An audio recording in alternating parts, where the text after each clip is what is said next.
right now, a man all over this, and I'm sure his state could use some money, but he wants it in the right way. Governor Bobby Jindal of Louisiana. Governor Jindal, welcome back.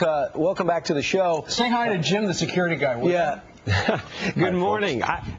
There's no bag of $18,000 here in Baton Rouge. What happened to our money down here? No, but you see, you turned some of it down. This could have been coming your way, but you said you didn't want the strings that are attached. How much is supposed to come to your state? How much are you taking?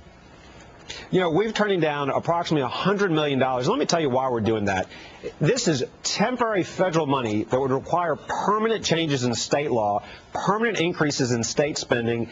Inevitably, it would require us to raise taxes on Louisiana businesses. That makes no sense. Here's the problem. Why in the world in this economy would you want to raise taxes on your businesses? That's one of the reasons NFIB, representing small businesses, our Louisiana Business Association, have also opposed us taking this money. They've opposed us changing our state law.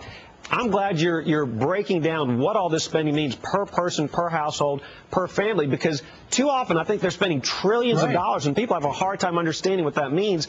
A $3.6 trillion budget for next year, $410 billion appropriations bill with over 8,000 earmarks, a nearly $1 trillion stimulus package. Here's the problem. That money's not free. That's money that our children, our grandchildren are going to have to pay back. They don't get to just print that money. We have to pay that money back. I mean, this is what the bailout is costing on average every family. If the family had this money, you could send a kid to college, a state college for a year. You could you could remodel your house. You could do all sorts of stuff. If you're John Edwards, you can get a haircut.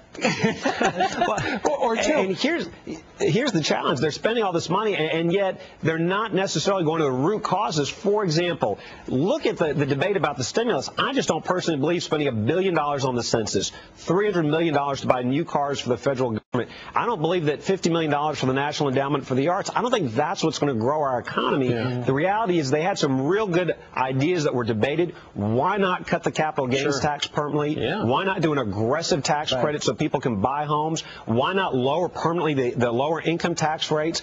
Why not do the things? Why not change the mark-to-market regulations on financial institutions? The problem is not only are they spending a lot of money, the way they're spending it is not necessarily the best way to grow our economy. I got bad news for market-to-market, and that's what from Steve Forbes on down, is saying if you want to do one thing to make the most impact, it would be that. There's a subcommittee meeting tomorrow. Barney Frank says going in, I don't think we should be messing with accounting. So it's almost dead on arrival. That's a disaster. Well, and here's the problem. They keep putting money into these different companies and institutions. There's no plan. There's no exit strategy. The market's looking for predictability. And part of the reason I think they keep spending this money and you're not seeing the intended impact is there's no clear plan. Nobody has explained to the American people. You haven't heard from Washington a comprehensive plan of how this money's going to help. How does it get to the root causes of our economic problems? It really represents a fundamental philosophical debate. I believe, conservatives believe, that the best way to grow the economy is to get businesses to hire again and to grow again. The best way to help American families is give them jobs so they can afford their mortgages, their health care. The government can't spend enough money to grow the economy. Now, Governor, so you are turning down $100 million of the stimulus money, and, people have said, oh, look what he's doing.